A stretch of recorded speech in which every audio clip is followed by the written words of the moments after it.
Guys, you'll be pleased to know that we are going in the running order of 1, 2, 3, 4, 5, 6. So if you have pre-poured, you don't need to move anything around. So we're going to be starting with our first whiskey, which is the Method Madness Single Grain. So this is a single grain whiskey, and this, we were just discussing, this was the first formal release, or the first official release, general release of a single grain for Midleton.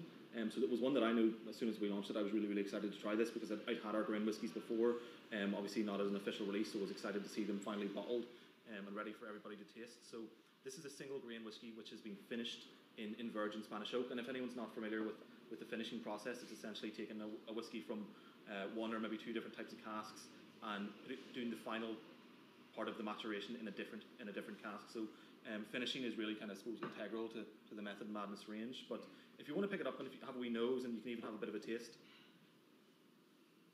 So I know some people might think it's a bit of a cop-out to use this term, but it is wood-driven. You know, when you're talking about wood and whiskey, you'll always find wood, but this one in particular, I just think it really jumps out of the glass at you.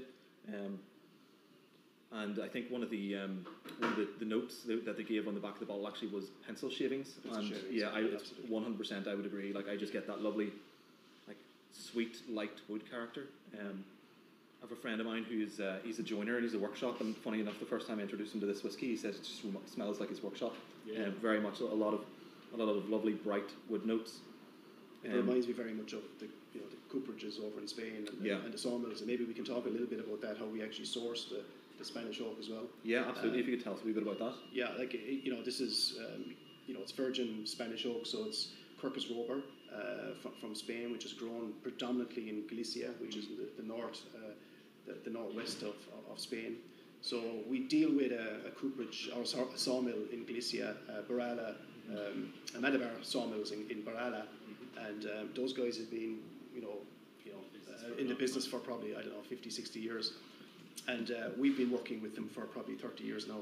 So the trees are harvested in Galicia, the Spanish oak. They're then brought to the sawmills, the logs, and then they're cut into quarter sawn into staves. Then they're sent down to Jerez de la Frontera for basically air drying, and it's about 15 months air drying where they get the moisture down to around 15-16%.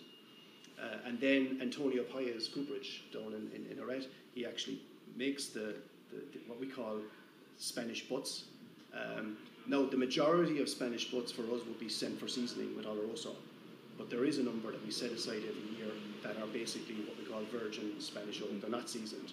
They get a medium toast, and then they're brought back to Midleton, and then we fill them with our whiskey. And in this particular case, this whiskey would have spent the early part of its life initially in American bourbon barrels, and then it's finished for around 12 months in these virgin Spanish sherry butts. And really, that's the pathway for producing this. And you'd expect it to be fairly wood-driven, given that it is a virgin, it hasn't been seasoned before, so you have a lot of those wood extractives coming out, very aromatic. And it's a lot of wood spice, It's a style of whiskey as well that for a long time was looked down upon by a lot of people. People didn't consider single grain.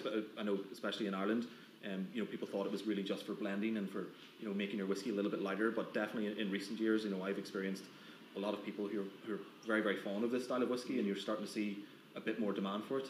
Yeah, like a standalone by itself as well, Like I think single grain has so much to offer. Yes, it's used predominantly as a blend, but if you have single grain, be it an American oak or in this case finished in virgin Spanish oak, it has just incredible flavours.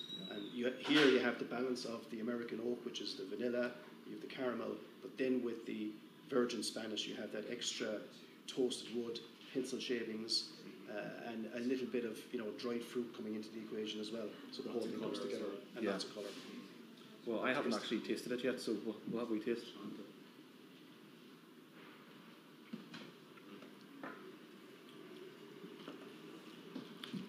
So delicate.